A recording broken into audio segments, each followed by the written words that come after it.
why men and women's buttons are on different sides. If you ever noticed that men's shirt buttons are one way and women's are another, you're not alone.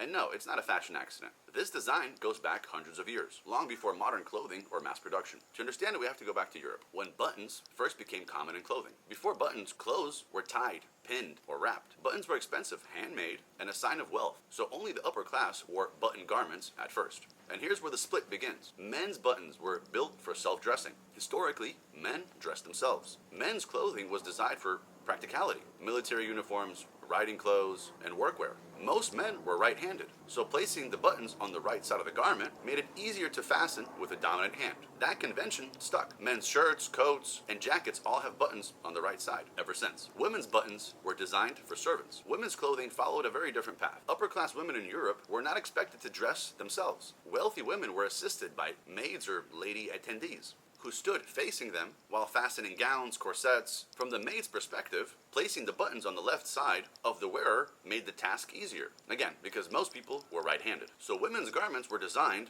for the person helping, not the person wearing them. That's why women's buttons ended up on the left side. Why didn't it change? You might expect this to disappear once servants became rare. But by the time women began dressing themselves regularly, especially in the late 19th and 20th century, clothing manufacturers had already standardized this practice. Factories didn't change because people were used to it. Clothing templates had already been established. That's how women's clothes are made.